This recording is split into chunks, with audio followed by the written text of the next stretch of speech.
welcome to our Milk and Meat live stream here on Kingdom and Context. I'm your host, Sean, and I want to thank everyone for being here and joining me tonight. We're going to be talking about the topic of how do I test a word from the Lord. It's a topic that we seem to have grown up with, not grown up with, but we seem to have. How do I say this? It's a topic we've all heard mentioned in modern church and also in other subset of different congregations, whether it's evangelical, charismatic, Pentecostal, Assembly of God. We hear it referenced by those non-charismatic style churches in other teachings, and in Torah communities we hear it used as well. Um, but the question is, how do we discern? How do we know what is actually a word from God and what's not? Real quick, to everyone in that live chat, I just want to say thank you.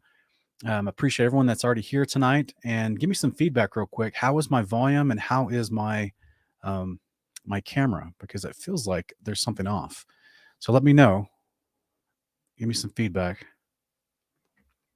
Is the camera quality clear? It could just be on my end. It looks like there's something wrong with the camera. So just let me know in the live chat. All right, people are saying it sounds good and looks good. Okay, all right, appreciate it, guys. Jason Kinney is back tonight. AC, Reina, Jubion Kenobi, Shannon Polklo, Chase, Christopher Gomez, Donna Porter, Arc Builder CCMC, West Plays Music, Beetlejuice, Kevin J. Stull. My wife is in the chat. Welcome. Thank you for watching from the other room. Thomas Morrow, Miss Marsha's here. Hannibal's back. Tyler Porter, Cody Bocephus is here. Miriam New, Bob Cleveland, Bill Craddock. Welcome, everyone.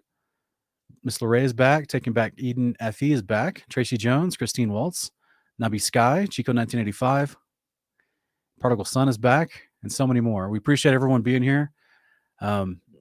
So, guys, we've short of me playing the house trap remix beats of COVID-19, short of me doing something like that and just putting up a whole bunch of preachers that have made declarations that shouldn't have been made, right? Because they get either emotional or excited.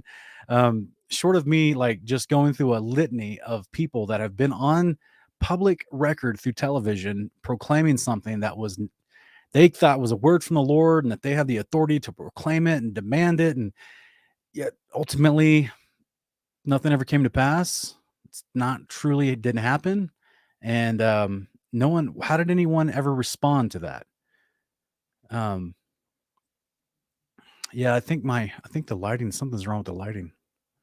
It's acting weird. So some people are telling me that I look extra white, but I'm just I've got extra light skin, so I don't exactly tan very well. It's the mixed part of me. It's the European mix in me. But so essentially, we have many times where a preacher will make a declaration of some sort, a minister, an evangelist, a teacher. They'll speak something out, and then it doesn't happen, or it's so vague no one can really even remember what happened or what he said and how it's to be applied, and so therefore it becomes super malleable that person can then just take that and never have to be held accountable to what has been said, because it's just so malleable. You know what I'm saying? All right, let me see if I can get that fixed. It's interesting. So yeah, guys, I'm not sure what's going on with the camera. Give me 1 second and let me see if I can jump out of the studio and come back in, see if we can't fix the camera issue.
Okay.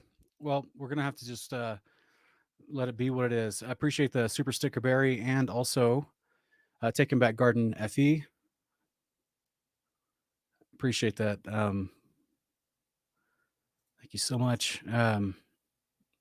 But guys, let's jump right into it. Okay, we're just going to push through. I'm not sure what's going on with the equipment, but it definitely is looking strange. Just like or at least it looks strange on my end, but it's unfortunate. All right. Let's look at this. Let's jump right into it. We got some fun scriptures to cover. We're gonna. It's not the black. Everyone keeps thinking it's a black background. It's not, guys. I use the black background all the time. It's the camera itself. Something's going on, and I tried other backgrounds when I stepped away, so it's not the background. But guys, let's look at this real quick. And so the biggest question we always, we have is, how do we test it? Someone claims they got a word from the Lord. How are we going to test it? You got to discern at some point whether it's legit or not. And if it's not legit, then you got a decision to make. Okay. Because that guy has spoken presumptuously, as Deuteronomy 18 tells us. And we should not listen to whatever they're claiming. And this also affects their credibility. So it just, this is something we have to address in all of churchianity, all of church, anyone that's a believer that's trying to follow the words of the Lord, both Old and New Testament. This, as I'm going to show you tonight, this topic, it runs through Old and New Testament. So it's a concept that you have to know how to like navigate it, so that you can be edified by it. All right, guys. So let's look at it.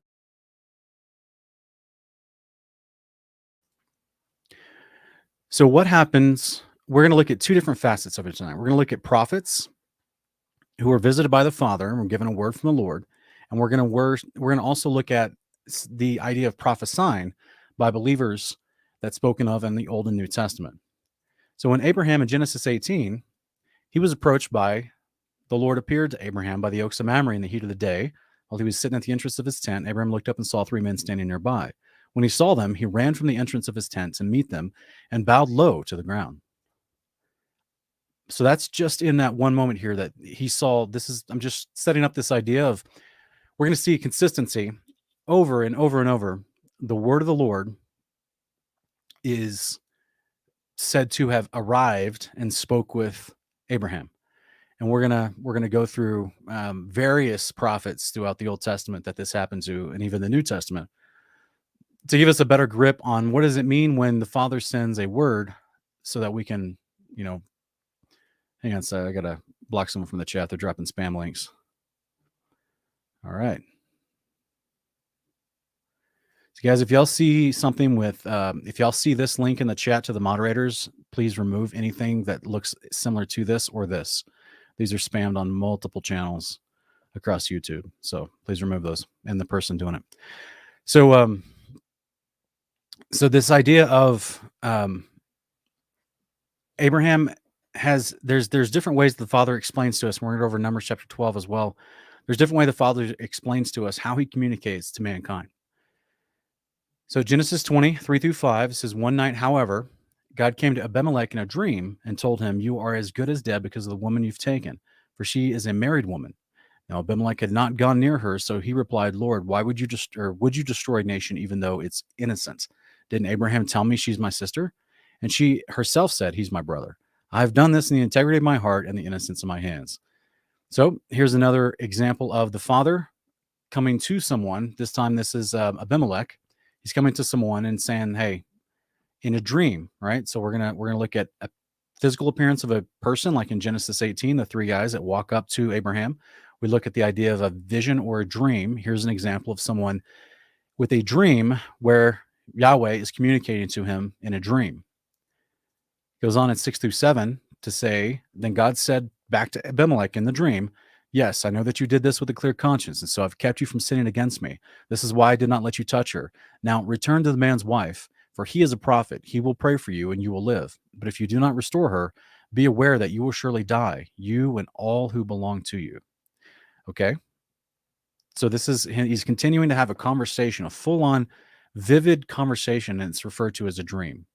Now, I'm not here to delineate the case between a specific dream or a vision, because many times the visions of heaven and of angels and of messages are done while a person is sleeping in a dream. So I don't want to get into the semantics of how we're going to parcel out if it's a dream or a vision. Well, the outcome of the message being spoken, the life being changed, the course being corrected will let you know, was that dream a vision from God, or was it, you know what I'm saying?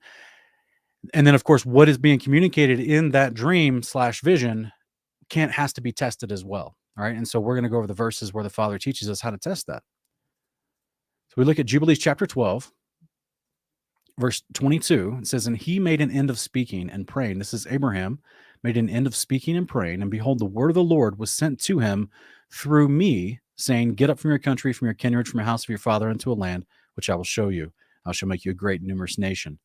Guys, this is a moment where it directly tells you the word of the Lord was sent to Abraham through me. This is an angel narrating the book of Jubilees to Moses on Mount Sinai.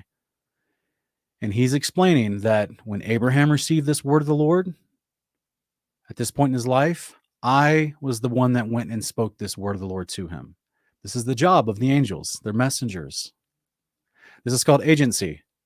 It's one of the things on our context tree here at Kingdom in Context. It's all throughout the Bible. It is the reason for which he created his ministering angelic class, to be agents of his word, to receive messages from his mouth, carry them down to the earth, and give them to mankind. And the Father can trust those servants as faithful to do that. This is why it was such a big deal, and is notated in the scriptures, when the watchers rebelled against that agency and did not do what they were told when they came to the earth. Instead, they did their own pleasure. This was a big deal. Okay. So this is why agency is replete throughout the scriptures. Anytime we see this concept of the word of the Lord came to someone, it's brought to him by a physical messenger. This is a big deal. And specifically with Abraham, because he was also a prophet. Because that's what we actually went over in this verse right here, verse 7. It says, now return the man's wife, for he is a prophet. This is God speaking to Abimelech in that dream. He's saying, return the man's wife. He's a prophet. God is calling Abraham a prophet. How many times in Genesis and Jubilees do we see angels showing up to Abraham with a message, physically showing up to him, appearing to him? Just like it says at the beginning of Genesis 18, the Lord appeared to Abraham. It's not Yahweh himself, and it's not a pre-incarnate Yeshua. That wasn't the appointed time for Yeshua to show up. It was his ministering angels who he's made, the whole purpose for which he made them, to send them to mankind. Every single time you see the word of the Lord appeared to Abraham, it's an angel with a message from the Father. This is a common thread of theme all throughout Scripture. And specifically, it's verbalized by the angel to Moses, explaining to him, hey, you remember when Abraham, remember the story of Abraham when he was doing this and that? And then when he finished praying and the Lord appeared to him and said, get up from your country and from your kindred. Yeah, I was the one who said that message. So therefore, you have direct confirmation of how these messages are communicated. But let's look at the Father through Moses the prophet explaining to the people of Israel how he breaks down the messages of communication. We have here in Numbers chapter 12, and this moment here, this picture you're looking at is this awesome moment of the angel of the presence that hovered above the tent of meeting in the wilderness, and he descended to speak with Moses, Miriam, and Aaron, because Aaron and Miriam were kind of like murmuring against Moses himself. And so this guy calls a meeting with the three of them because he's going to chastise Aaron and Miriam. And Numbers chapter 12, 4-6, he says, and suddenly the Lord said to Moses, Aaron, and Miriam, you three, come out to the tent of meeting. It's like going to the principal's office. That's not what you want to hear. So the three went out, and the Lord came down in a pillar of cloud, stood at the entrance to the tent, and summoned Aaron and Miriam. When both of them had stepped forward, he said, hear now my words. If there is a prophet among you, I, the Lord, will reveal myself to him in a vision. I will speak to him in a dream. So did you see that? If there's a prophet among you, this angel of the presence and the authority of Yahweh is there to communicate to them and to guide them, to protect them. And he's saying, if there is a prophet among you, I will reveal myself to him in a vision. I will speak to him in a dream. You see that? So this is, he's explaining how he plans to communicate with mankind. And it's consistent with what we saw with Abraham and Abimelech, right? Numbers chapter 12, 7-9. But this is not so with my servant Moses. He's not speaking to Moses in a dream. He's explaining to them, here's how I normally operate. I normally operate where I'll speak to you in a vision or a dream. But it's not so with my servant Moses. He is faithful in all my house. I speak with him face to face, clearly, and not in riddles. He sees the form of the Lord, right? Literally, the thing that just descended and is speaking to Aaron and Miriam. They're seeing the form of the Lord too, by the way, but it's not in the pleasurable, relaxed environment as Moses, who went out to the tent of meeting and got instruction from the angel, the presence that was with him. He says, why then were you afraid to speak against my servant Moses? So the anger of the Lord burned against them and he departed. So this is from the angel who is the representative of Yahweh over the encampment of Israelites that come out of Egypt in the Exodus.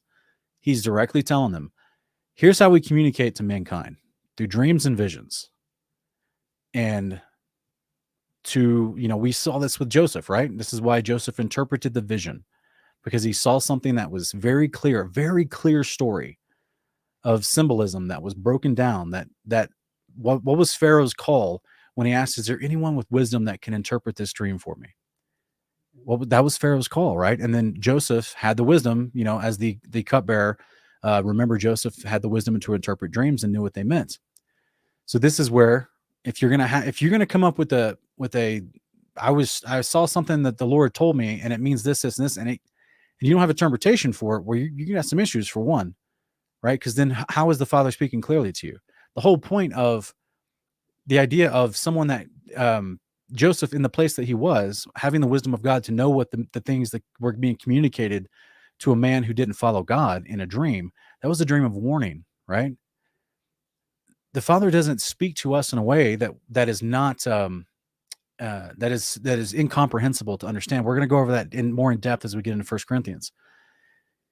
So this is why Joseph was there, to interpret the dream. Just like in all of Israel, you'd have had men of wisdom of the eldership or the priesthood, whom, if there was some sort of concerning vision of the Lord and they didn't quite understand it, they would go to the prophet, the priest, or the elder, or somebody who had the wisdom to understand what was being communicated.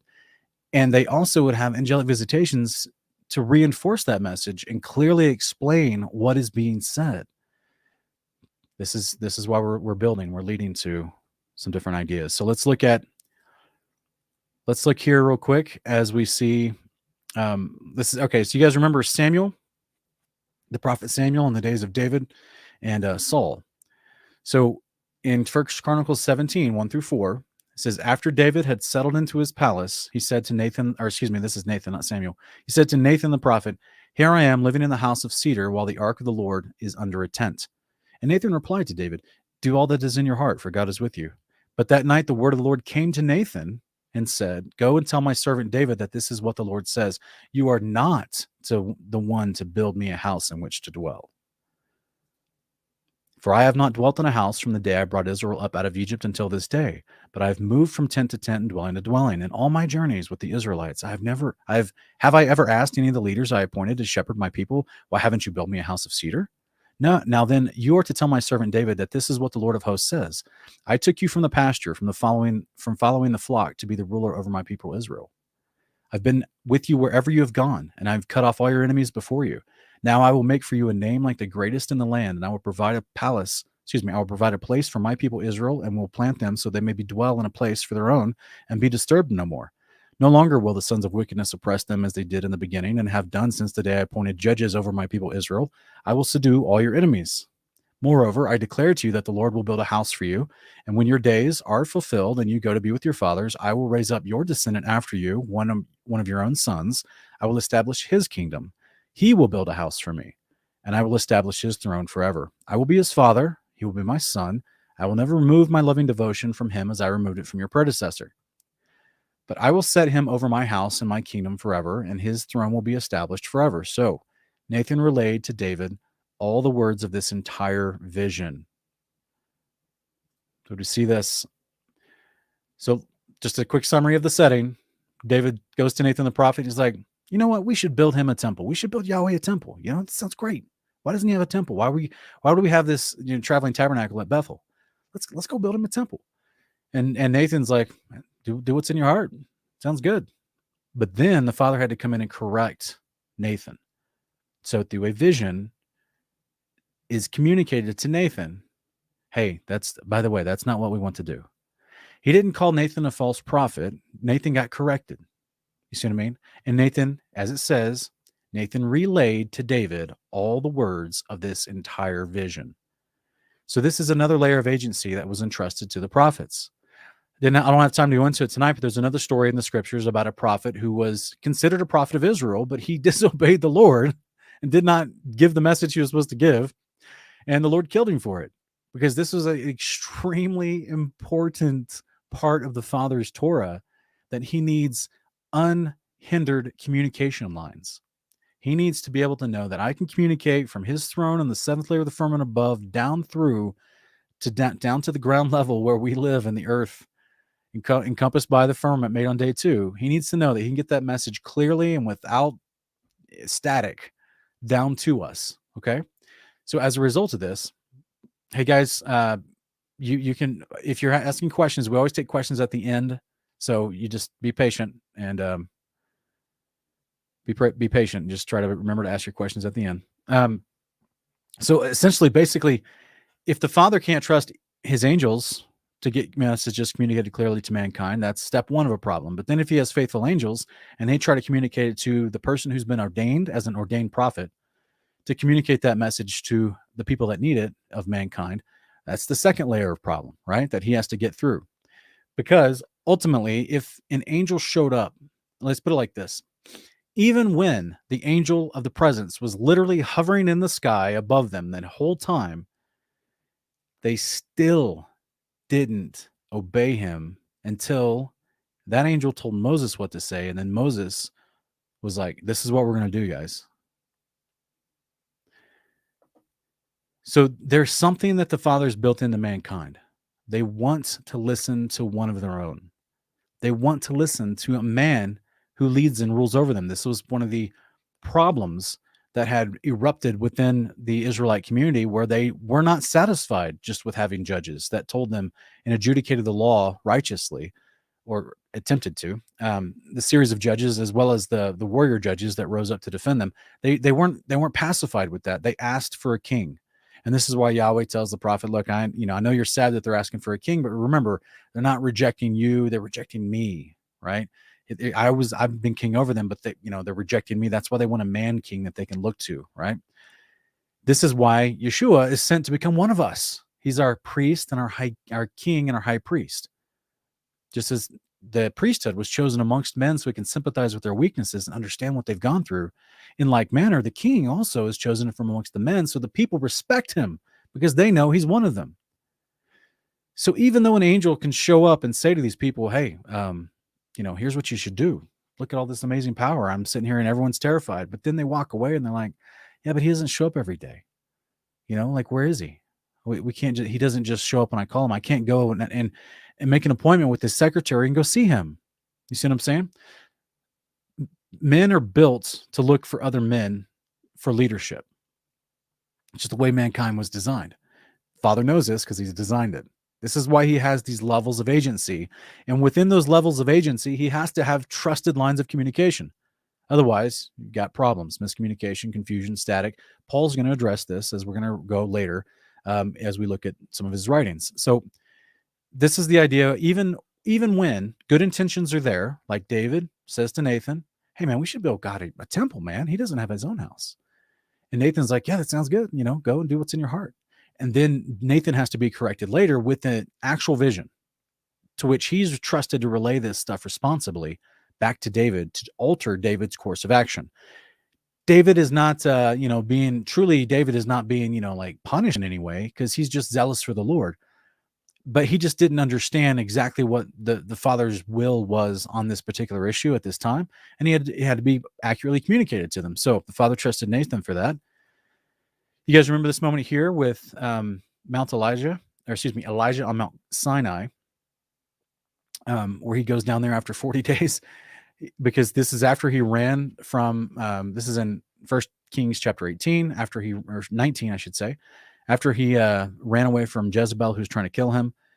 And then the angel showed up and cooked him some food, and he ate that food and sustained him for 40 days as he journeyed down to Mount Sinai. And then he goes in this cave in Mount Sinai, and then there's a strange conversation that shows up between an angel who shows up and is like, yeah, well, the Lord's going to pass by. So, be mindful of that. But someone shows up and communicates to him to be prepared. 1 Kings 19, 3-5. Elijah was afraid and he ran for his life. And when he came to Beersheba in Judah, he left his servant there while he was himself traveled on a day's journey into the wilderness. He sat down under a broom tree and prayed that he might die. I've had enough, Lord, he said. Take my life, for I'm no longer better than my fathers. Excuse me, I am no better than my fathers. And then he laid down under the broom tree and fell asleep. Suddenly an angel touched him and said, get up and eat. All right, so guys, physical angelic present manifestation. Angel touched him. Hey, wake up. Get up and eat. Wake up. Like, that's a physical touch, right? This isn't this Father speaking to me? No, this is an angelic showed up, an angelic manifestation. Actual angel appeared, okay? Touched him and said, wake up. Get up and eat. He looked around, and there by his head was a cake of bread baked over hot coals and a jar of water. He's by himself, guys. The angel made him breakfast. So he ate and drank and laid down again. A second time, the angel of the Lord returned and touched him, saying, get up and eat, or the journey will be too much for you, right? So this guy's acting super emo right now, okay? He's acting depressed, and the angel has to show up to encourage him and literally make him eat. You guys ever been so sad and depressed that you just stop eating? I've witnessed this firsthand. I've seen someone that wanted to die. They were so, out of it that they didn't take care of themselves for multiple days, and they had they not been found, they would have just let themselves die. It's like suicide by apathy, basically. So this is why Elijah says at the beginning that, look, I'm no better than my fathers. I'm tired of this. Just let me die. Because he's on the run. They're trying to kill him anyway. He's been going through a lot, trying to, encourage them to follow the ways of Yahweh. But there's Ahab and Jezebel are in charge of the northern kingdom, and they're worshiping the Baals at different places in the northern kingdom, and it's just he's tired of it, right? He tried to go remove, he tried to warn the legislators of his day to remove the Planned Parenthoods of his communities, and they just won't do it, and they're trying to kill him instead. So he gets to a point of kind of depression, if you will, where he's just like, I just want to die. And then the angel is sent to him in a physical way to sustain him physically with food and water, and then also to, encourage him, right? So it says in verse 6-8, and he looked around, and there by his head was a cake of bread baked over the hot coals and a jar of water. So he ate and drank and laid down again. The second time the angel of the Lord returned and touched him, saying, get up and eat, or the journey will be too much for you. So he got up and ate and drank, and strengthened by that food, he walked 40 days and 40 nights until he reached Horeb, the mountain of God. That's Mount Sinai. Then Elijah entered a cave and spent the night. The word of the Lord came to him, saying, what are you doing here, Elijah? I've been very zealous for the Lord, the God of hosts, he replied. But the Israelites have forsaken your covenant, torn down your altars, and killed your prophets with the sword. I'm the only one left. They're seeking my life as well. Then the Lord said, get out and go stand on the mountain before the Lord. Behold, the Lord is about to pass by. So guys, this is an angel shows up. The word of the Lord came to him and started speaking. An angel shows up. Remember, we defined what is word of the Lord? An angel shows up, starts speaking to him, and saying, go stand outside for a minute because the Lord's about to pass by. So that means there's two characters involved that are going to come visit Elijah. And they're having a clear communication. A clear communication. Just keep that in mind. Just remember that and keep that in mind, because it's all going to make sense at the very end of this. Clear communication. This is what the Father does with his people, and specifically his prophets. Verse 11-13, and a great and mighty wind tore into the mountains and shattered the rocks before the Lord, but the Lord was not in the wind. After the wind, there was an earthquake, but the Lord was not in the earthquake. After the earthquake, there was a fire, and the Lord was not in the fire. After the fire came a still, small voice. When Elijah heard it, he wrapped his face in his cloak and went out and stood at the mouth of the cave. So, guys, I've heard a multitude of sermons on this moment here in Scripture, of modern church sermons where people try to tell you, when you're hearing from the Lord, it may not be cataclysmic sound. It may not be a booming voice from heaven saying, this is my son, listen to him, and people mistake it for thunder. It may not be like that, right? It may be just that inkling Just that thought, just that little spiritual download, right? I've heard all the sermons on this, set through so many hours of this growing up. It's an actual voice. This is not an internal tug. This is not a leading. This is not, it's a voice. These are real characters interacting with him. This is not some just, oh, am I feeling this? Am I hearing this? This is what's being said. Maybe, I don't know. This is not, there's no ambiguity here. Elijah knows exactly what's happening. He was told what's going to happen. The first angel shows up to him, probably the same one that cooked him breakfast twice. The first angel shows up to him in the cave and says, what are you doing in here? Go stand outside the cave. The Lord's about to pass by. And then a second character passes by and he hears an actual voice. This isn't him looking deep inside of himself to self-actualize and find the truth within himself. He's interacting and speaking with vocal cords using his ears, right? I don't remember all the little component pieces of the ear. This is real, guys. This is interacting with heavenly beings. He hears a voice, a real voice. I can't stress this enough. And why is he not baffled by this? Why is he not confused? Why is he not second guessing himself in the cave, wondering, oh, that still small voice, is that just me? Is that just my internal thoughts? How do I know? No, because the angel clearly communicated to him what was going to happen. It's clearly communicated to him what is going to happen. And then when it happens, he can be confident and assure that it's the Lord speaking to him. Does that make sense? All right. So there's been lots of angelic visitation that happens inside of the temple of Yahweh. Do you guys remember in Zephaniah? The word of the Lord that came to Zephaniah, son of Cushi, the son of Gedaliah, the son of Amarah, the son of Hezekiah, in the days of Josiah, son of Ammon, king of Judah. So this is just another quick example of the word of the Lord is an angel that shows up to someone and gives them a full-on message. The word of the Lord is an angel that shows up to someone. Do you guys remember Jonah? This is hilarious to me because, like, here's Jonah and everyone else is like happy and waving, and he's like, bro, I'm running from my problems. Ain't nobody sending him off with cheers. Jonah chapter 1:1-3. Now the word of the Lord came to Jonah, son of Amittai, saying, get up, go to the great city of Nineveh and preach against it, because its wickedness has come up before me. Guys, do you guys recognize something similar here? What did the angel say in 1 Kings 19 to Elijah? Hey, tap, tap, tap, get up. He's waking him up. So it's interesting that at one point, the father tells, the angel Lord, speaking on behalf of the father in Exodus, Numbers 12, he tells Moses, Aaron, and Miriam, hey, I speak to people through dreams and visions. But in this case with Moses, you see me here speaking to him face to face. How dare you question Moses?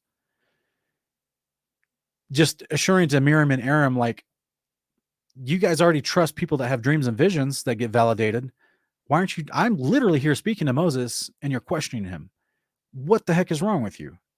Like, I've given you extra validation and you're still questioning. So let's not, he's having to reprimand them. That's what Miriam was temporarily plagued with leprosy, right?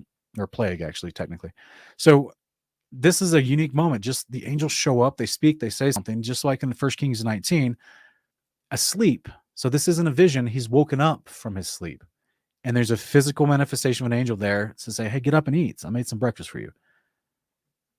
In the same way, the very beginning of the book of Jonah, right? All these first introductory verses that people usually skip over when they open up books in the Bible and they just skip right to the famous misquoted verses, the ones taken out of context. Yeah. So this, who knew that this whole thing would be, would really have a good, have a strong case built on just the introductory verses of so many books in the Bible.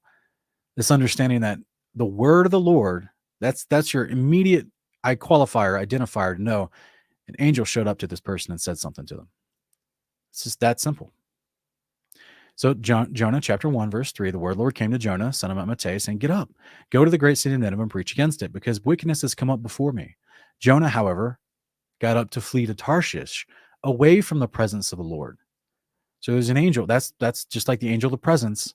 That's why they're called the angels of the presence. They represent the authority and the presence of the Lord in power, glory, and love and beauty.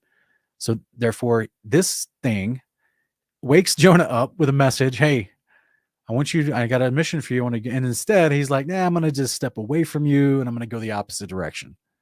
So this is, I don't know if he's just cranky when he wakes up in the morning or what, but, clearly.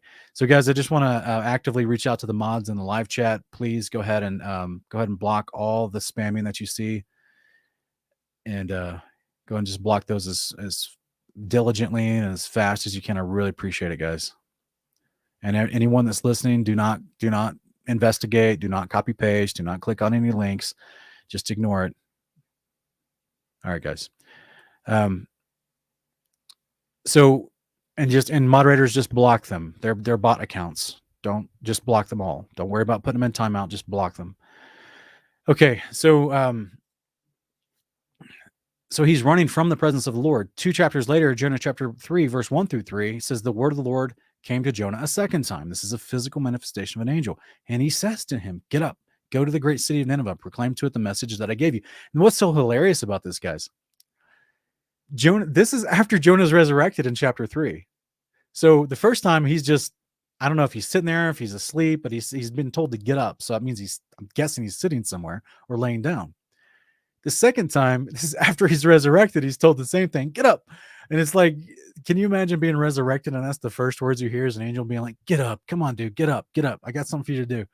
And it's like, he's like, I tried to die and get away from this. And you still, you're still like coming to me and asking me to do this and like telling me to get up. And it just reminds me of Elijah, who he dropped his servant off at the nearest town, tried to go out in the wilderness and just said, look, I'm just going to go out here to die. Doesn't it kind of remind you of Hagar back in Genesis when Abraham dismissed her upon the request of Sarah?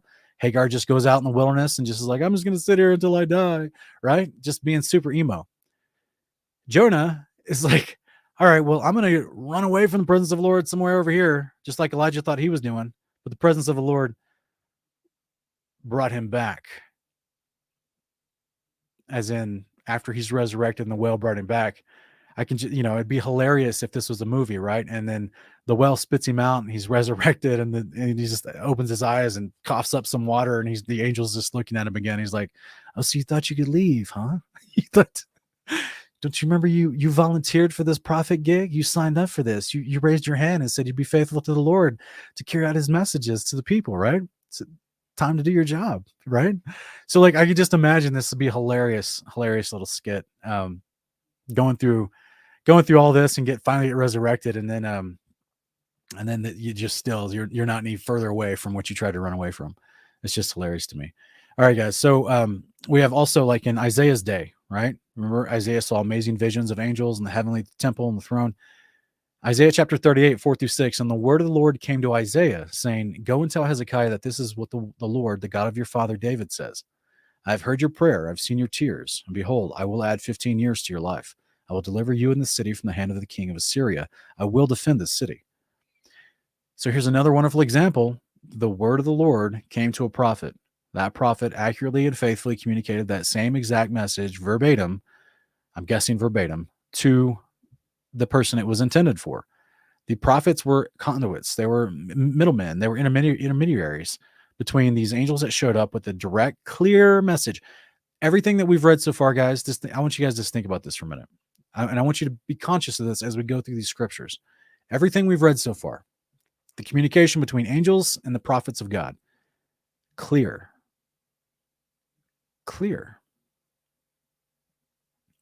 The people's, places, dates, events, locations, everything's named out, specific, clear, understandable. There's no, and if there is a moment like in the book of Revelation where the angel takes the time to say to John in chapter 17, now I will show you what this means. Now I will take the time to go through these symbols and break them down for you and give meaning to them so you understand them and can go and explain this to people when you reveal this wonderful letter of revelation that you're writing and you're sending to these 7 churches. So they may write a letter back, say, oh, hey, what does it mean about the beast that was and is yet to be, or was and is not and is yet will be again? Oh, well, that's what chapter 17 was for. The angel took the time to explain to John, this is what this means. This is what this means and what that means. And this is to help you understand the fullness of what you're seeing and what I'm showing you, what I've been sent to show you. So this is why Revelation chapter 1, verse 1 is so important. God the Father communicated a message to Jesus the Son, who sent an angel to John to understand this message and be able to communicate it to the 7 churches that needed to hear it. Clearness. So John would have understood the vision and everything involved in it and been able to explain it to the people, right? This is kind of the point of having, a coherent message. Otherwise, you get, if John would have showed up and said, all right, so there's a dragon, there's some beasts, but then I saw other beasts. Oh, the other beasts had 4 faces. So blood, there's a lot of blood. There's some fire and blood falling, but there's blood on the ground and in the sky. And there's horses, there's white horses, and there's horses covered in blood. There's fire that falls, but then there's fire from the Lord. And there's 2 different fires. Just understand that. Well, I don't know what it means or when they happen, but there's 2 different fires. There's lots of blood. There's different color horses. There's good guys. There's bad guys. There's dragons and beasts. There's a horse somewhere in there. And this is what the Lord told me. So have fun with that. No, guys, no. All of these messages are absolutely communicated with coherency to the people they were intended to. This is the point of the faithfulness of someone that the Father trusted to give this message to. That's the whole point. We're so far removed from that culture, from all the understanding with multiple translation issues we have to weed through. That's why it takes us diligent study to go back and learn the meanings of these terms that are given throughout the scripture so we can understand books like Revelation. So once we understand the front of the book, that's no wonder this particular prophecy was collected and put at the end of the book, because you have to understand the front of the book, just, like you would any book you read, any collection of scrolls or manuscripts. You'd want to understand the context of what's being talked about, which is expounded upon by all the prophets that come before the book of Revelation. So that makes perfect sense why they would have categorized that one at the back. But the whole point is that every single thing that's being spoken, the whole point of it was to be edifying to the people. So let's keep going. I'll expound with multiple examples as we keep going. I need to keep moving. So you guys remember Ezekiel, right? Lots of visions of angels in heaven. Ezekiel chapter 1, 2 through 3. On the 5th day of the month, it was the 5th year of the exile of King Joachim. The word of the Lord came directly to Ezekiel the priest. So the son of Buzi, the land of the Chaldeans by the river Kebar, and there the Lord's hand was upon him. The Lord came directly to Ezekiel the priest. This wasn't go stand by the river Kebar, and then Ezekiel had an inkling to go out and wave a flag in his driveway so he could hear from the Lord. Maybe, but it didn't happen. So he tried it for 7 days, but it still didn't happen. So then he thought maybe 2 months from now, I'll try it again. No, an angel shows up, guys, directly. I got a message. I'm going to go straight to the person I need to talk to. We're not going to play around with him. I'm sorry, guys. Someone was saying we can't see this. So this is Ezekiel chapter 1, 2 through 3, right? Ezekiel just started off the whole book. Lots of angelic visitation with Ezekiel in the book of Ezekiel. All right. So this is him getting a direct word from the Lord. So we also have John the Baptist's father, Zacharias, in the temple. Luke chapter 1, 10 through 12. And at the hour of the incense offering, the whole congregation was praying outside. Just then an angel of the Lord appeared to Zacharias, standing at the right side of the altar of incense. And when Zacharias saw him, he was startled and gripped with fear. Again, he saw a person standing near the altar of incense, and he's startled and gripped with fear. That's amazing. Book of Revelation, John's vision. He sees all kinds of things. In the heaven above, he sees the 12 elders, right? They're 24 elders, I should say. Revelation chapter 1, 1 through 2. This is the revelation of Jesus Christ, which God gave him to show his servants what soon must come to pass. So that's Yeshua received the message from the Father to show the servants what must soon come to pass. He made it known by sending his angel to his servant John. There's 4 people involved: God the Father, Yeshua the Son, the angel that was sent, and then John who received the message. This is agency. And it says, this is the word of God and the testimony of Jesus Christ. Okay, cool. So everything in the book of Revelation that John saw, like we talked about, The angel, if John didn't understand the meaning of it, the angel explains the meaning of it. Otherwise, John would have known the meaning of it and been able to accurately teach those who needed to hear the message any small details of what's going on. And this is what we're going to see Paul do in just a minute. Okay? All right. So what happens? How do we determine people that have a false message? The Father gives us some litmus tests. Okay? Deuteronomy chapter 13, 1 through 4. If a prophet or dreamer of dreams arises among you and proclaims a sign or a wonder to you, and if the sign or wonder he has spoken comes to you, but he says, let us follow other gods which you've not known, and let us worship them, you must not listen to the words of that prophet or dreamer. Remember what Numbers chapter 12, what the angel of the presence said to Moses, Aaron, and Miriam, that I communicate to mankind through dreams and visions. So therefore, it's right that the Father's like, all right, but here's the caveat, guys. Here's the safeguard. If someone shows up who is a dreamer, a prophet, or a dreamer of dreams, and he's telling you something and causing you to not worship me and worship other gods, well, clearly he's a false prophet, right? But he goes on to expound. He says, for the Lord your God is testing you to find out whether you love him with all your heart and with all your soul. You are to follow the Lord your God and fear him, keep his commandments. Keep his commandments and listen to his voice, serve him and hold fast to him. All right. So this is a pretty easy one, guys. This is one that's used all the time. It's very clear, right? There's especially a lot of Torah communities will use this one, right? Because it's so easy to discern a false prophet because they're leading you to worship false gods and not Yahweh. All right. Please, guys, please don't do the sacred name debate in the live chat.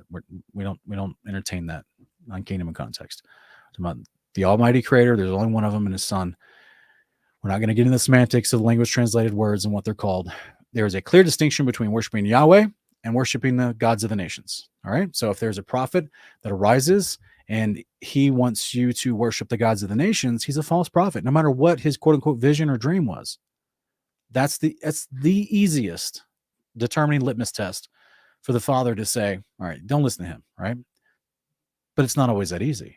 That's the thing that we want to talk about tonight. Deuteronomy 18, 20 through 22.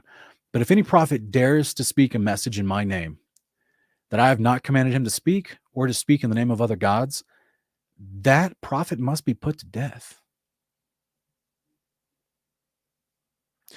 You may ask in your heart, how can we recognize a message that the Lord has not spoken? When a prophet speaks in the name of the Lord, and the message does not come to pass or come true, that is a message the Lord has not spoken. The prophet has spoken presumptuously. Do not be afraid of him. So if someone says that they're hearing from the word of the Lord and it's a message of warning or judgment, but you can't even understand what you're being warned or judged of, and furthermore, whatever consequence was spoken to you doesn't come to pass as part of that warning or judgment, the message is not from the Lord.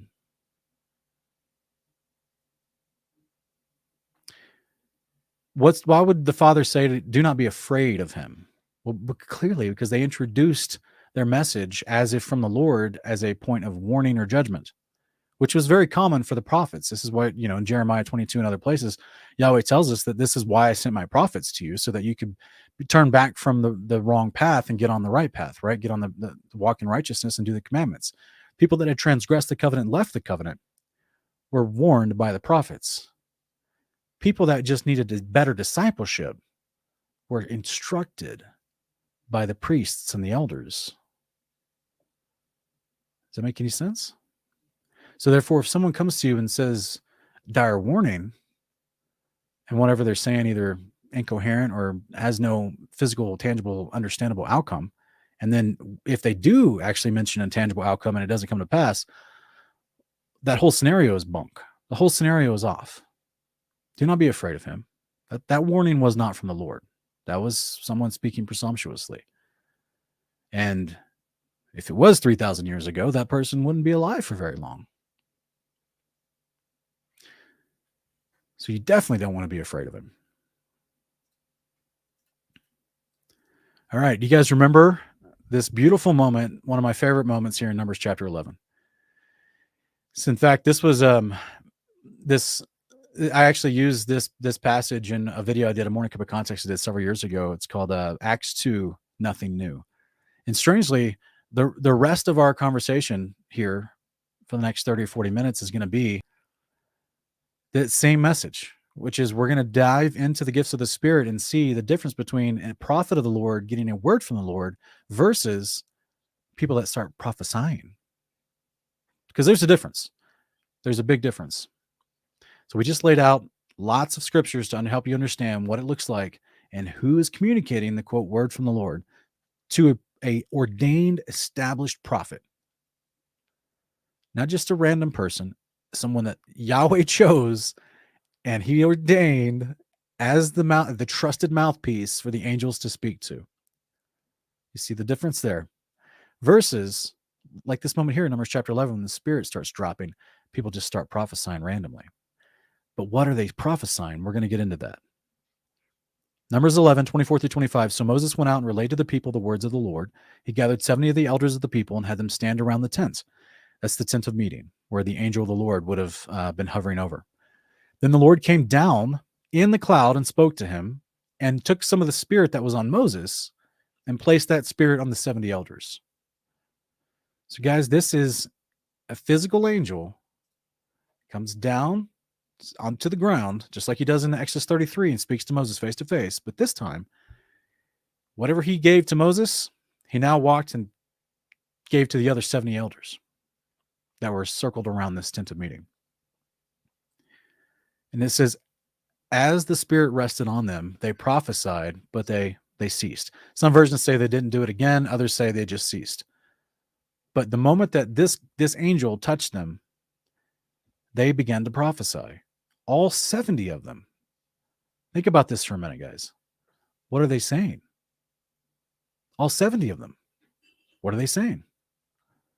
Is it important? They're speaking with their mouth. They're uttering something. We're going to define that as well here in a minute. So what are they saying at all 70 at one time? Well, what happens if number 34's message was really important? What if it was a warning about something that people need to know? Or what if it was a declaration of something that was going to happen in a year from now that they all needed to prepare for? It's not the same message. It's not the same concept as the word of the Lord coming to a prophet and saying names, dates, peoples, times, places, ages, epochs, transitionary moments, details, descriptions.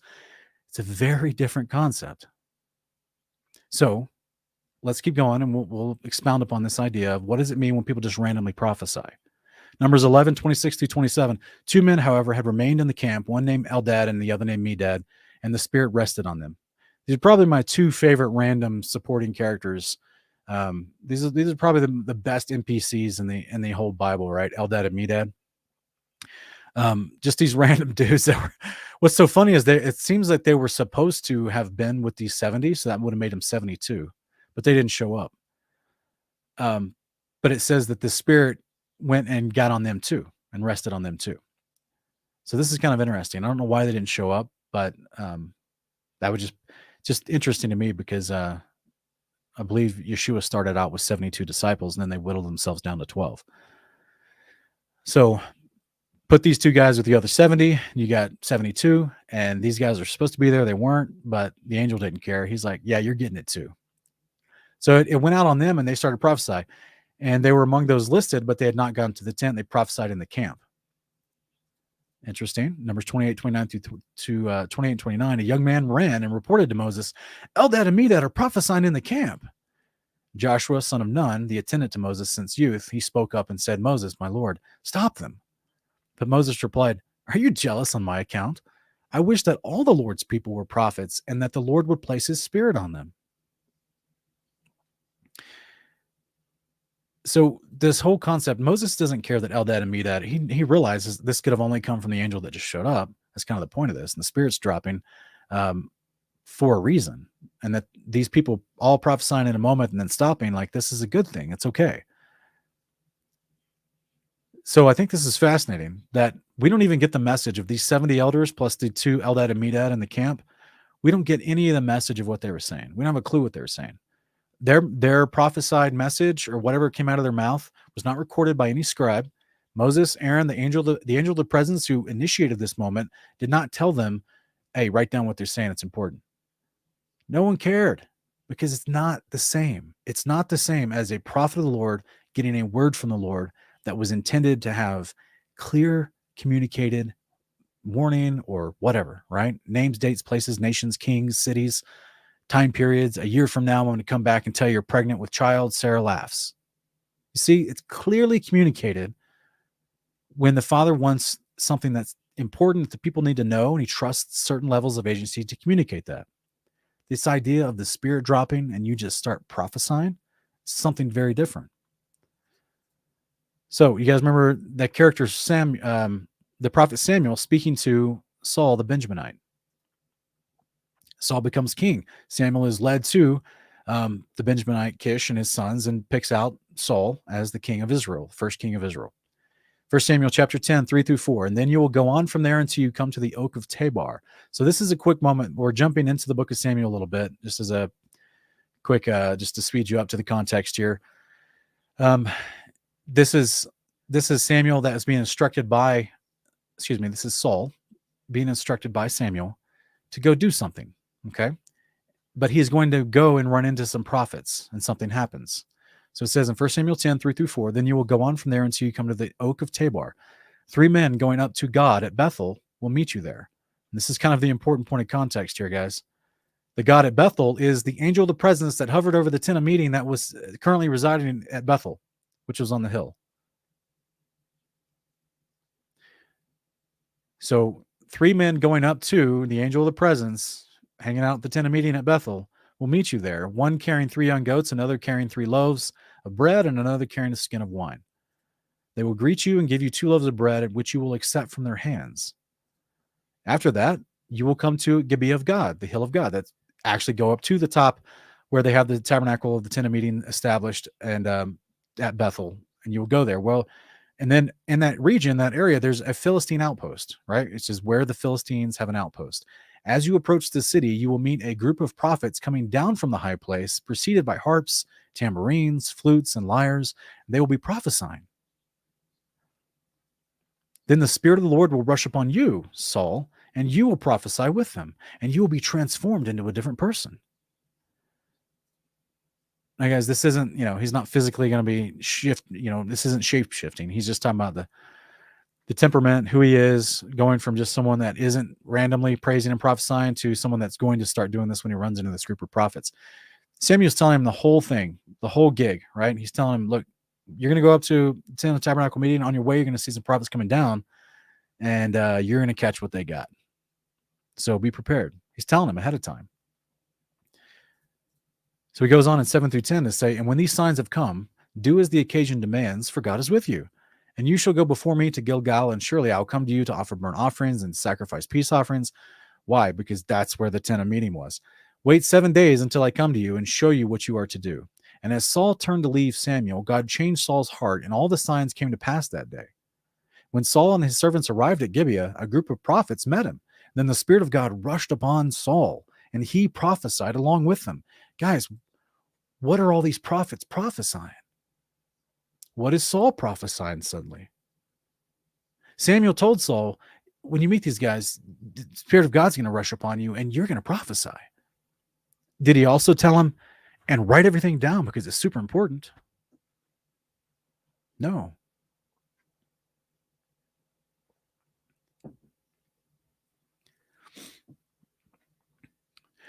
Guys, this is a gift of the Spirit.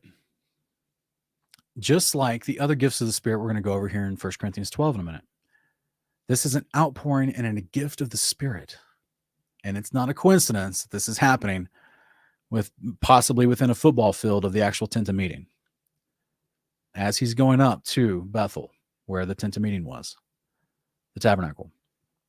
This is not a coincidence, guys.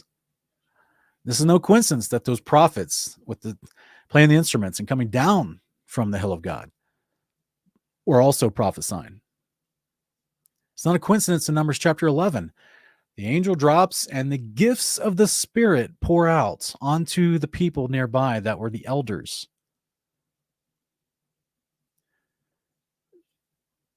Acts 2 is not a new occurrence. The things that happen because Yeshua was put as our high priest in the heavenly tabernacle and can now give us the gifts of the Spirit as he determines. We see that happening in the Old Testament temple, even through the conduit of an angel, God allows the angel to drop the gifts of the Spirit to these people. We're going to go over the gifts of the Spirit and break down why prophecy is a specific gift of the Spirit versus other things here in just a minute. Stay with us, guys.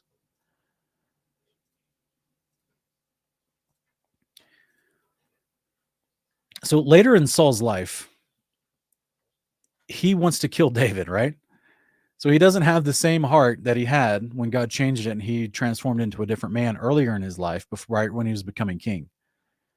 He's now in the kingship and he's made a lot of bad mistakes. There's a whole story there. Go read the book of 1 Samuel. And he really struggles to maintain his character and his dignity. And then he becomes jealous of David.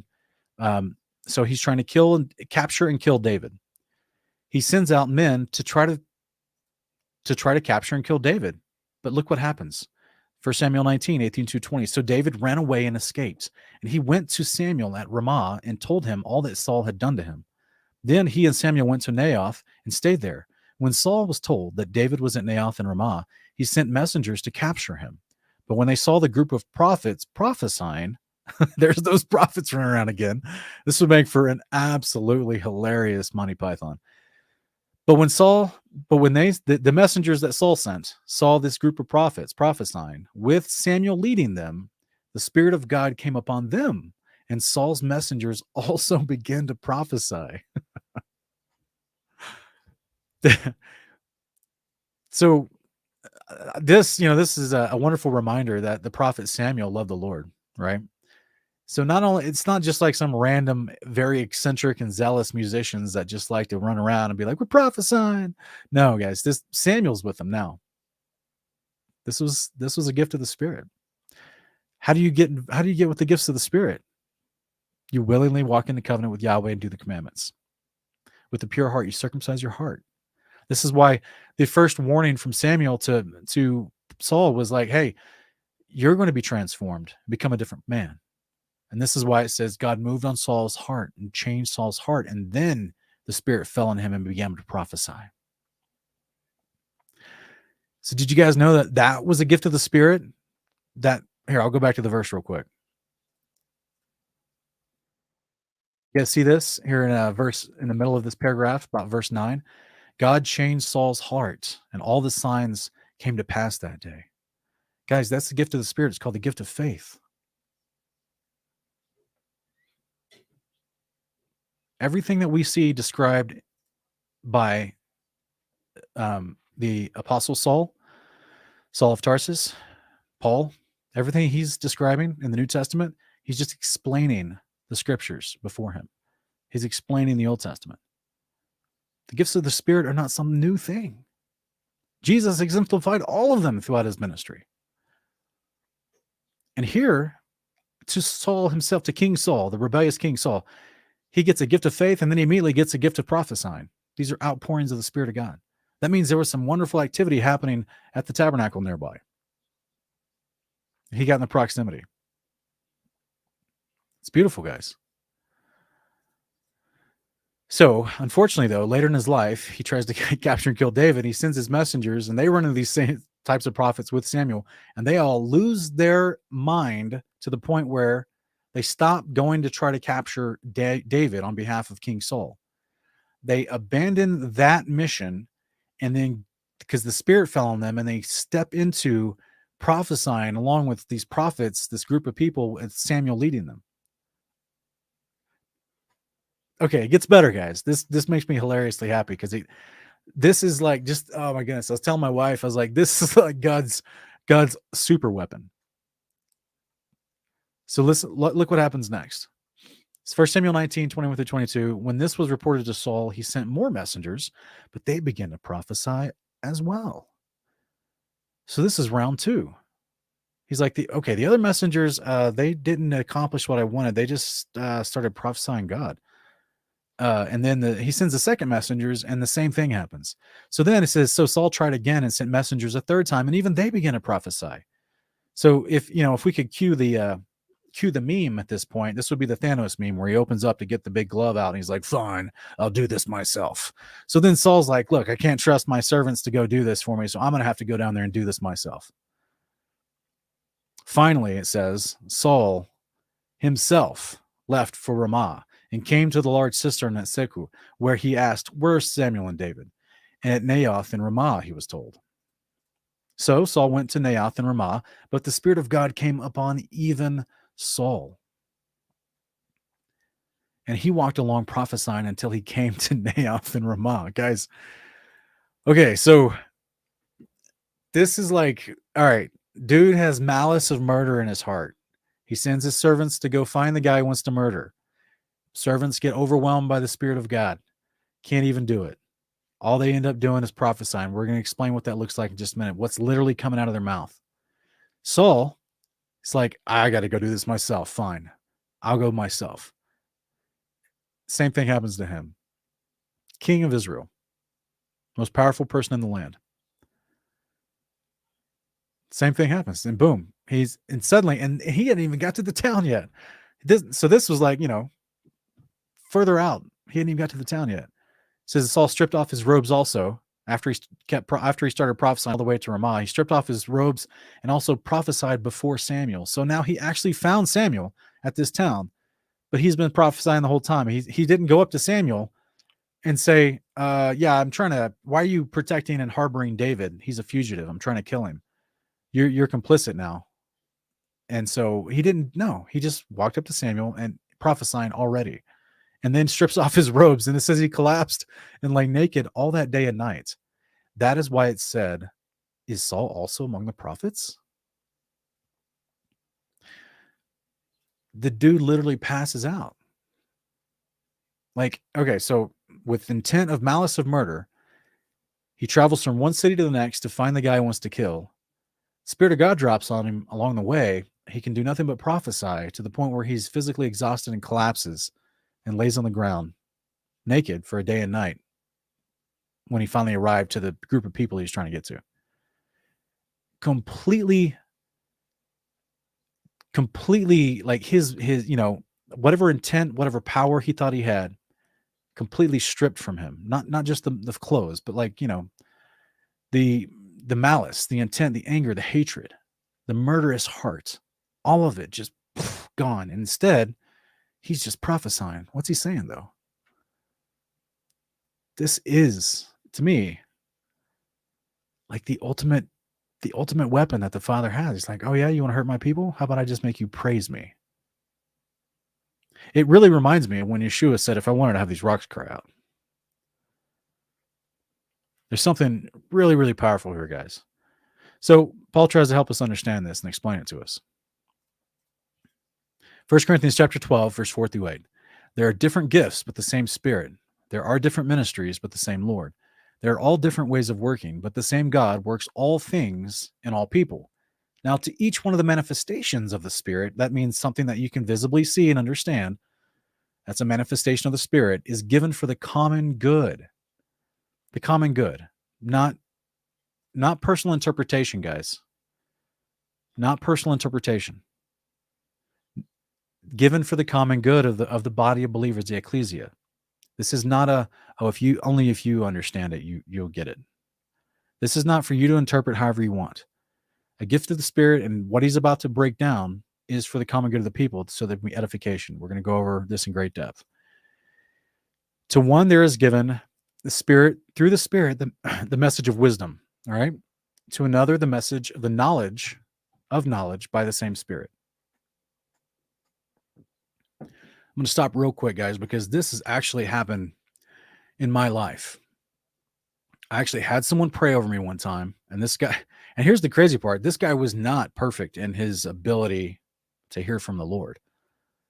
He had to be tested because this particular guy told me something one time that did not come true, and he did not want to be questioned why he was wrong. So I had to part ways with him because it was very contentious. But there was another time before he declared something that was going to happen to me that did not happen. And before that, he was praying with me one night, and he was like, I feel like God wants to give you something really special. Can I pray for you? He didn't explain what it was, but in the following weeks, I started experiencing what is only described in Scripture as what's called the gift of knowledge, or the words of knowledge, where you basically in a setting for the common good, right? Not just for personal, not for manipulation, not to puff myself up, not to build up my ministry, not to, intimidate someone to believe me and make me the authority in the situation, but simply in a Bible study setting where we're praying for each other. It's as if I saw information about people that I shouldn't have seen. I tested that. I've talked about this in my testimony and some other interviews before. I tested that over 20 different times in that year of my life, to the point where I was getting it more frequently, and I would see stuff about people when I was praying for them or interacting with them. And of course, it's only, like most 99% of the time, it was when my heart was like, in a spirit of prayer for them, right, wanting good for them. And then this gift of the Spirit, which is called the words of knowledge, would pop into my head, where I get information about that person that they need prayer for or they need encouragement for, that information that I didn't know naturally. Okay, so it's the gift of the Spirit. That I literally lived that in my life, to the point where I asked the Father, can you please turn this, if it was a radio knob, can you please turn this down? Because it's kind of interrupting my normal, it's making me weird and I can't function at my job. I can't, I don't know how to handle this. I had no one in my life to disciple me through that process. So I just asked him, can you please turn it down? And he did. And then it happened a few more times in the following years for certain occasions, but it wasn't constantly happening. So I've actually experienced what's biblically described as words of knowledge in my life, in my walk with Christ.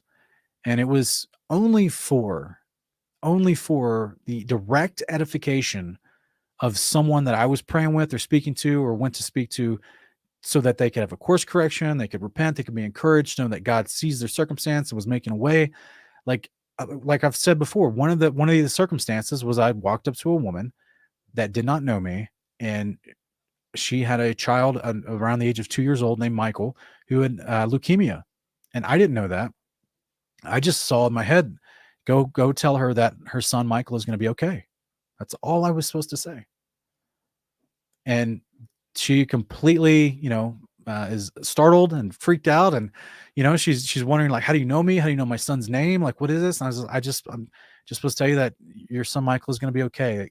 And she breaks down, start crying. She's thanking me. She hugs me. And then I part, and I've never seen her again. Didn't know her before and don't know her now. It's a gift of the Spirit for the purpose of the common good, for the edification of that person, not for personal gain. And there's very specific moments. It's for moments of ministry. So with that said, there's more too. There's more gifts of the Spirit that happen. Like we said, we saw one go on to Paul, the gift of faith. That way he then is changed into a different man, and he can actually have the Spirit drop on him, and he starts prophesying. There's another, the gift of healing. We see that in the scriptures as well, through the prophets and also through the disciples. Verse 9 through 11 says, to another, there's the gift of the working of miracles. All right, awesome. We see that in the scriptures as well, and also the disciples and Yeshua. To another, there's prophecy. Okay, so wait a minute. What is that? We're gonna explain it real quick. Here it comes. To another, distinguishing between spirits. Okay, I've seen that before too. To another, speaking in various tongues. All right, that's not babbling. That's speaking in languages that are recognized and known. This is why he's going to talk in great depth. Paul is going to explain the difference between someone that prophesies in the church versus someone that speaks in tongues, which is better, how to understand it, what's needed for the edification of the people. We're going to break that down here in just a minute. All these are the work of one and the same Spirit, who apportions them to each one as he determines. Guys, this comes through the authority and the power of our Messiah and High Priest, Yeshua of Nazareth, ministering in the heavenly tabernacle in heaven above. This is what Peter tells us in Acts chapter 2, 32 and 33, that the outpourings of the Spirit that they were experiencing on Pentecost in Acts chapter 2 was a direct result of Yeshua being in his place as high priest, pouring them out onto them as he chose. This is a function of a tabernacle and a priesthood that's doing things properly according to Torah. And this is the beautiful benefit. No wonder the enemy wants you to not understand Torah. He doesn't want you having access to God's power like this. He doesn't want you walking in all the gifts of the Spirit and radically affecting people's lives. Strong's Concordance, the word propheteo that's being used here in 1 Corinthians 12 is to foretell events, to divine, or to speak under inspiration, and to exercise the prophetic office. Seems a little vague or generic, but we're going to go into the more deeper breakdown of the word study. One of the uses of this word is the idea of foretelling future events pertaining to, especially to the kingdom of God. That's wonderful, right? What do we say again? If you're going to prophesy something, if you're a prophet and you get a word from the Lord, 99.9% of the time, it's a vision, a dream, or an actual angel that shows up. Okay. And it's about specifics, events, places, times, transitions of ages. It's specific things that are happening. This is why we see specifically about the kingdom of God, all these prophets in great detail talk about the day of the Lord, specific qualifiers of what's going to happen. They're all consistent with the descriptions. The outcome of what happens on the day is all consistent from the prophets, from all the way from, Enoch all the way up to John the Revelator, right? So everybody consistently has the same details of the same message. Sometimes you get a little bit different camera angle, a little bit different detail included because of, this, that, or whatever. But ultimately, put them all together, it's the same story. The Father was telling us over and over and over again through the prophets.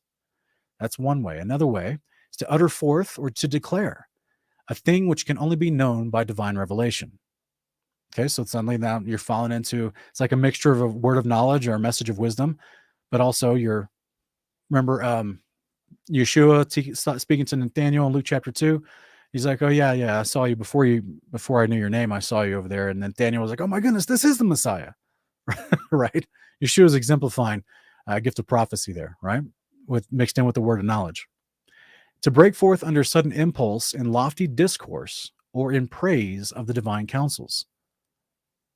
So to suddenly just prophesy as a member of the ecclesia, if you don't have a specific message, and if you're not revealing to someone for the point of ministry something that they needed to know that you could only have known by God, then you are just breaking forth under a sudden impulse in a lofty discourse or praise of the divine counsels. So when you see the groups of prophets that are coming down from Bethel singing and praising the Lord, and they're all prophesying,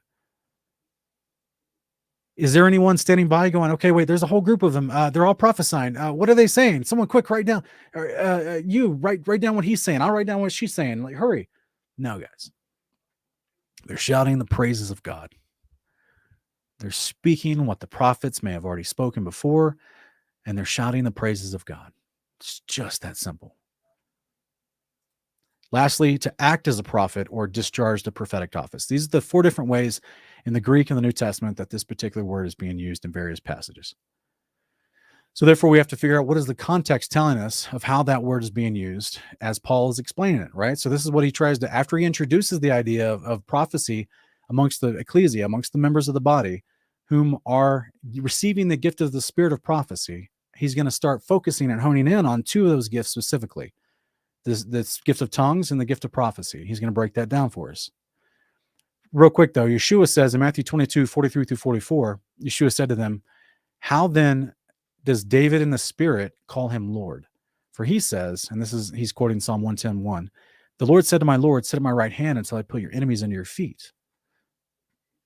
So this prophecy about the Son of Man, Yeshua is telling the Pharisees, look, guys, when David was saying this, he was saying this in the Spirit. He was speaking as prophecy when he wrote this psalm about me. Because Yahweh, the Father, the Almighty, is going to say to Yeshua, the glorified Son, after the ascension to heaven and the resurrection, he's going to say to Yeshua when he gets up there, just like Yeshua tells us in Revelation chapter 2, 25 to 28, he overcome and he sits next to his Father. He wants us to overcome so we can sit next to them. Yeshua says, Yahweh says to his son Yeshua, sit at my right hand until I put your enemies under your feet. Because what happens when that happens? That's when Yeshua returns. When all of his enemies are gathered and put under his feet on the day of the Battle of Armageddon. That's when Yeshua is sent out to return. So there's a point of this.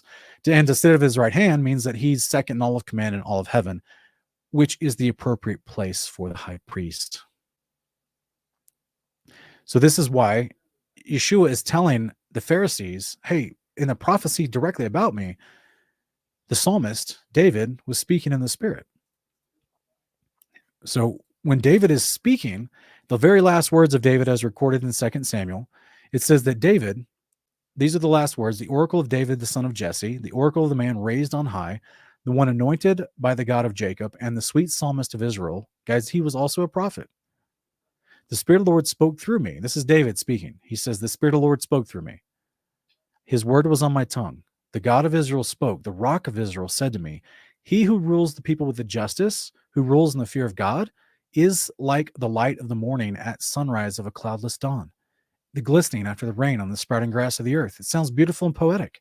But what is he saying here, guys? This is all that's said in that moment. And then there's other things being said, but as far as specifically what did God speak through him, this is what's being said in that verse. Is this understandable? David, although he has other psalms where he, prophesies the future coming of the Messiah, prophesies the day of the Lord in various places, prophesies about the kingdom, but in this specific moment, at the very end of his life, his very last words, he prophesies. Can we understand it? What is he saying? The Lord spoke through me. His word was on my tongue. The God of Israel spoke. The rock of Israel said to me, he who rules the people with justice, who rules in the fear of God, is like the light of the morning at sunrise of a cloudless dawn. That means it's bright, it's wonderful, it's beautiful. The glistening after the rain on the sprouting grass of the earth. That means this is something you've seen, you can relate to, you understand it, and it's about righteous rulership. This is a message to the people. We want righteous rulership. This is coming from a ruler of Israel, one of their greatest kings, David, and explaining that righteous rulership is like this. This is not some vague, mysterious, personally interpreted. This is not something that can be twisted or maligned. This is consistent with so many different proverbs and psalms. Righteous rulership, the people love it. This is what they need. This is what God wants for the people to have. Righteous rulership. This is a clearly communicated message from a prophet. He's not declaring the day of the Lord. He's not declaring this coming of the Son of Man. He's not declaring the downfall of the northern house of Israel by the Assyrians. He's not doing any of that. He's just declaring the wisdom and the praise of Yahweh. So let's look at Paul further breakdown in 1 Corinthians chapter 14, 1-4. Earnestly pursue love and eagerly desire spiritual gifts, especially the gift of prophecy. For he who speaks in a tongue does not speak to men, but to God. Indeed, no one understands him. He utters mysteries in the spirit, but he who prophesies speaks to men for their edification, encouragement, and comfort. I got to pause right there. Thank you so much, John French, for the super sticker. Guys, this right here, Paul's trying to explain to us. We already saw the gifts of the Spirit operate in the Old Testament already. Paul's trying to clearly explain to you, look, you speak in a tongue, people understand you unless you have an interpreter because you're speaking a different language. So if you're in the church and you're speaking in a tongue, that's great, but I would rather you prophesy. Because when you prophesy, you speak to the ecclesia around you for the purpose of edification, encouragement, and comfort, which means they understand what you're saying.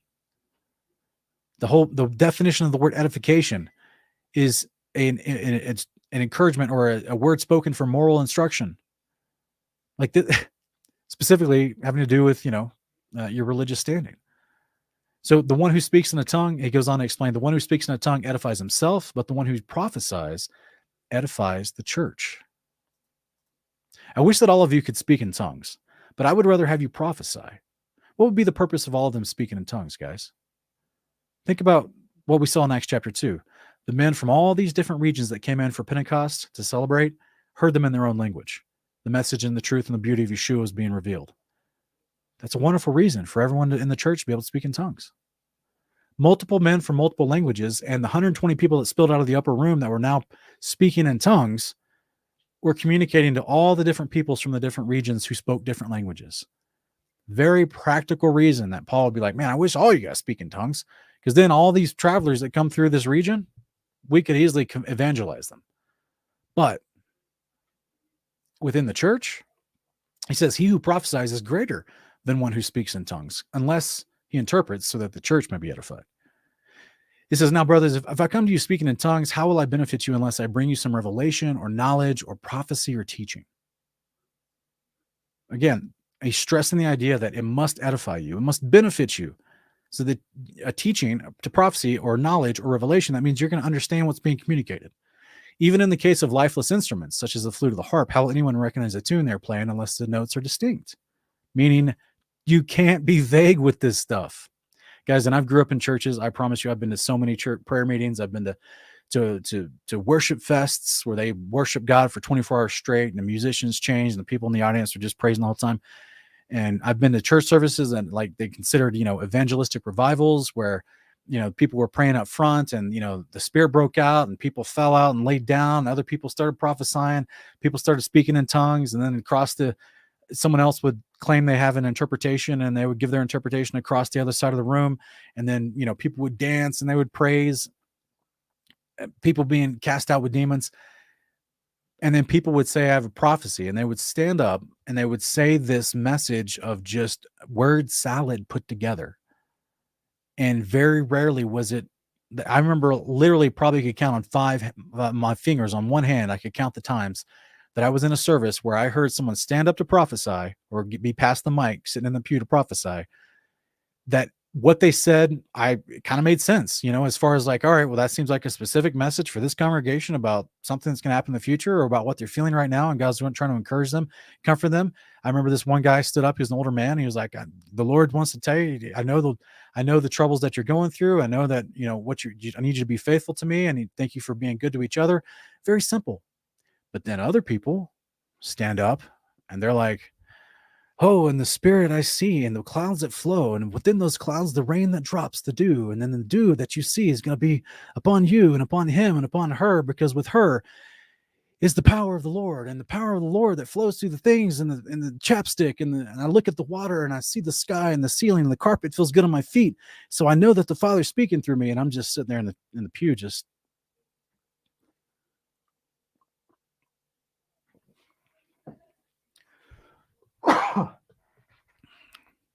one second, guys, I got a cough.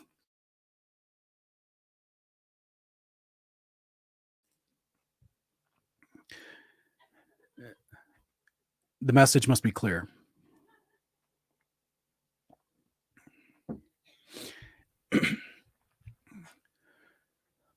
Every example of this gift of Spirit of people speaking of prophecy amongst the ecclesia, amongst believers in the Old Testament,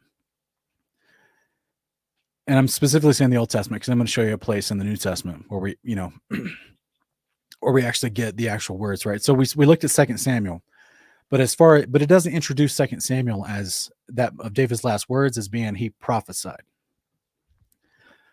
But we see in Numbers chapter 11 and 1 Samuel chapter 10 and 1 Samuel chapter 19 that the gift of prophecy just fell on the people and they were just out of their mind and forgot whatever they were doing and just suddenly started prophesying. What?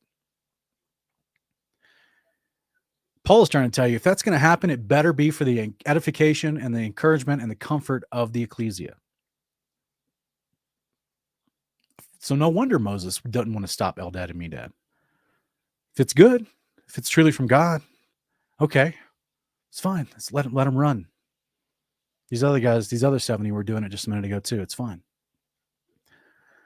But what are they doing? What are they saying? Who's listening to them? Clearly, people could hear them because they thought, all right, well, we got to report this back to Moses. They're saying some stuff.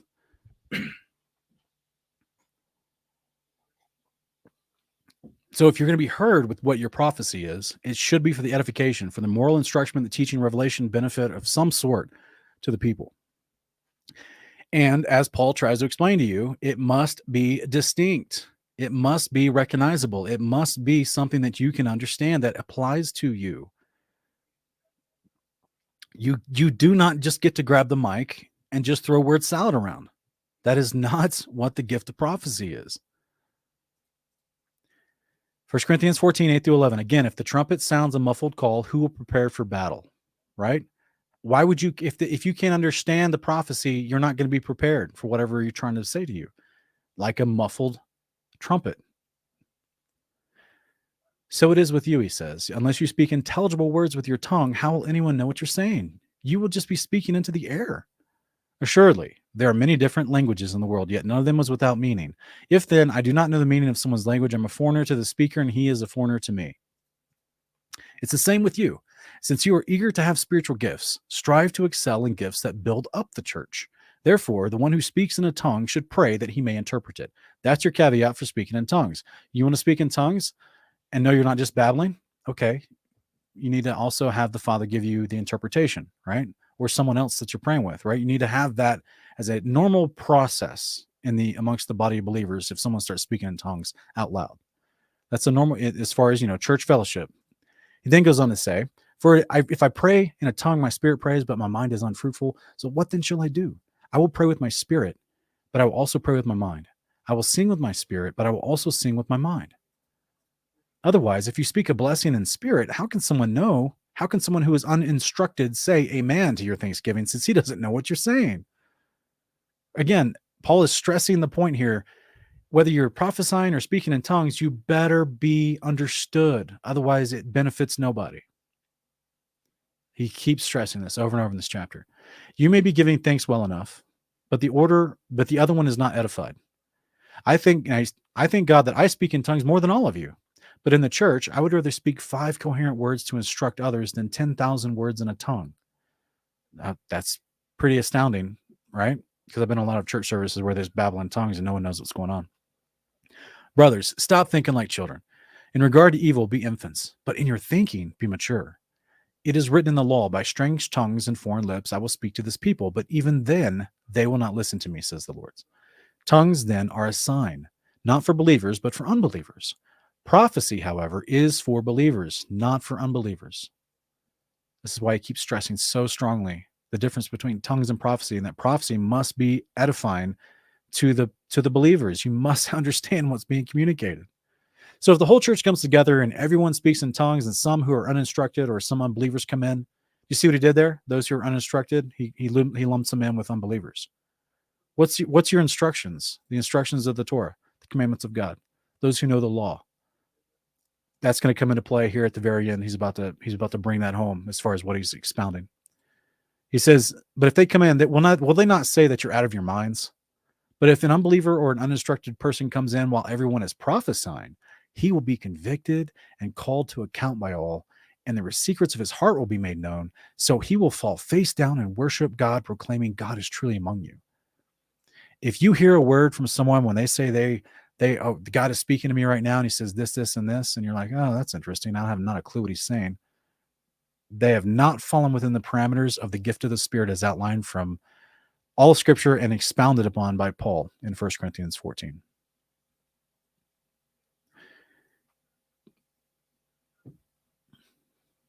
They're just speaking words, which has become a really bad practice of many churches.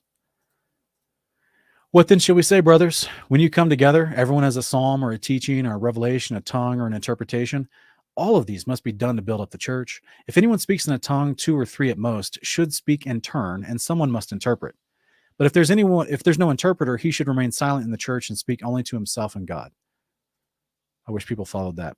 2 or 3 prophets should speak, and the others should weigh carefully what is said. And if a revelation comes to someone who's seated, the first speaker should stop. So now he's just talking about orderly, just sharing the mic. You know what I'm saying? Just be orderly about it. For you can all prophesy in turn so that everyone may be instructed and encouraged. What did he just say, guys? What did he just say? You can all prophesy in turn so that what? Everyone may be instructed and encouraged. This is because you're not just making up new stuff. You're declaring the praises, the goodness of God. You're declaring possibly the wisdom and the instruction of God, like we saw from 2 Samuel 23. We're going to see it again with my last verses I'm going to show you in a minute. You're not just random babbling.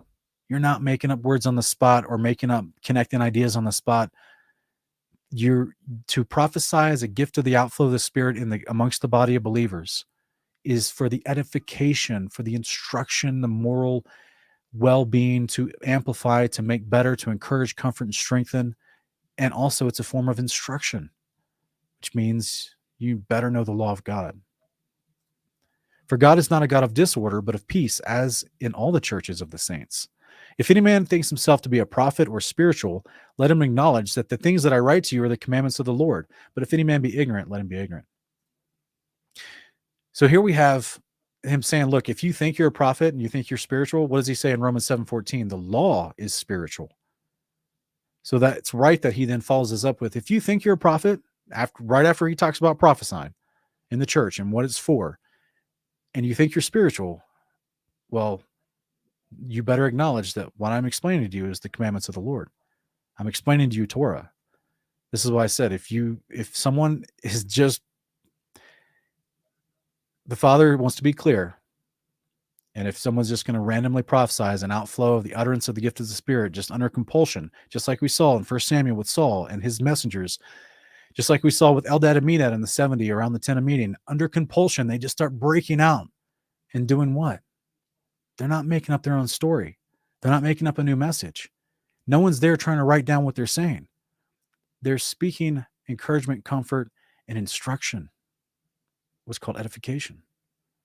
They're just boldly declaring the words of God, guys,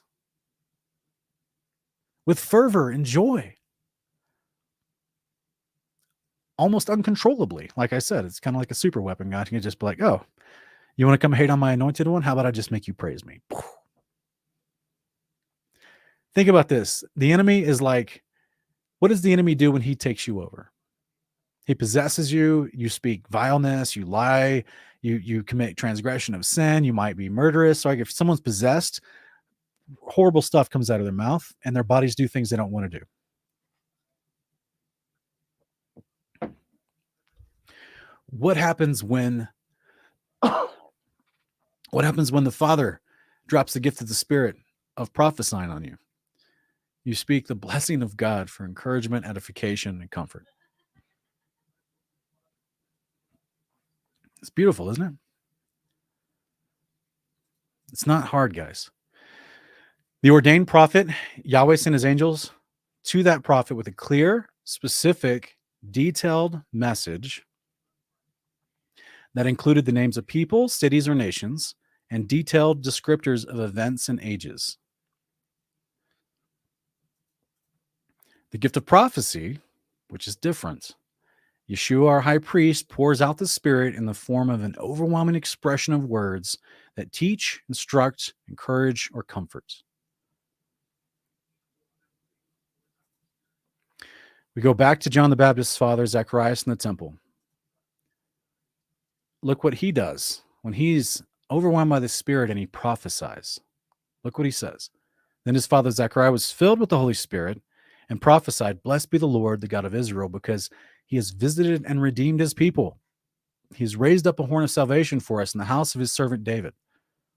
As he spoke through his holy prophets. He's just repeating what prophets have said before him. Those of ages past. Salvation from our enemies and from the hand of all who hate us, to show mercy to our fathers and to remember his holy covenant. Guys, this is not new information. This is not word babble. This is not word salad. He's not rambling. He goes on to say, the oath he swore to our father Abraham to grant us deliverance from hostile hands, that we may serve him without fear, in holiness and righteousness. Oh, that's Torah. So now he's just repeating what's already been instructed through the psalmists, through the prophets, through the Torah. And you, child, will be called a prophet of the Most High. Oh, that's speaking about the Son of the Father, Yeshua. This has also been prophesied already. It's back in Enoch. For you will go on before the Lord to prepare the way for him, to give to his people the knowledge of salvation through the forgiveness of their sins. That's Isaiah 53, guys. Because of the tender mercy of our God, by which the dawn will visit us from on high. That's Psalm 110, 1-3.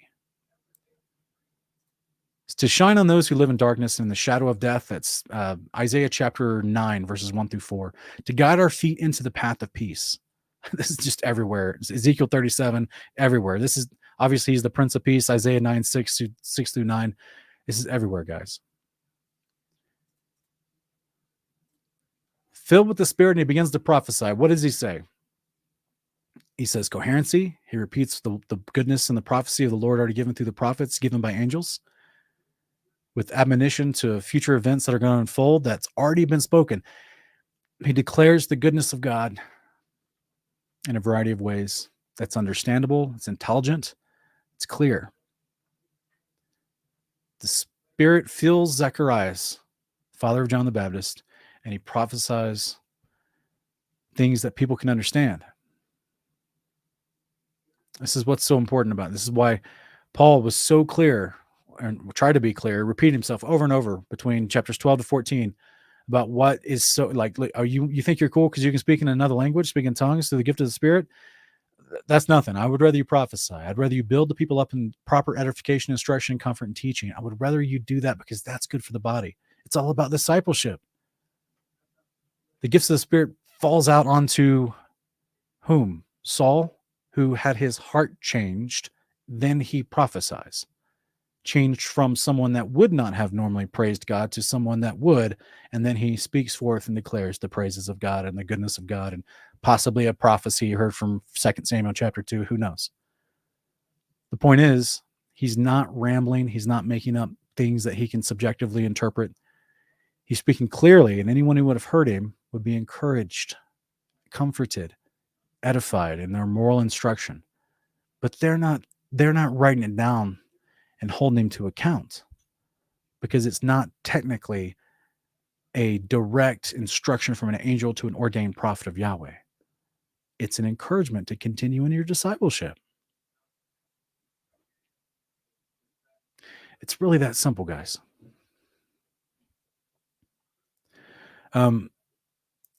Thank you all for being here tonight. I'm sorry that the camera's acting weird. I'm gonna have to investigate and see what's going on with that. I'm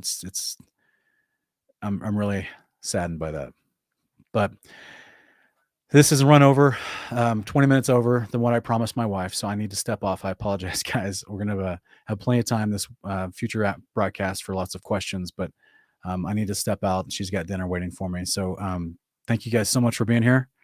Hopefully this was edifying to you, right? What is edification? Clear instruction, encourage you, comfort you in your discipleship.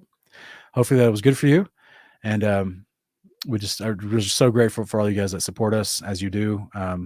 And a long time ago, I started to put people's names that are patrons in a scroll at the bottom of the screen, but then people email me and they're like, hey, we don't want our giving to like be broadcasted. You know what I'm saying? I was like, I get it. That makes sense. So that's why we don't really out of respect for them. And we're like, all right, well, we just big shout out to all of our patrons. Thank you so much. Everyone that's supports us, that shares our videos and that prays for us and sends encouraging letters and mail. You guys are amazing. Thank you so much. It really helps us a lot. So we love you. We just hope that the Father blesses you. And hope that if you're celebrating Shabbat today, we hope that you enjoy your day of rest. All right, guys, we'll see you next time.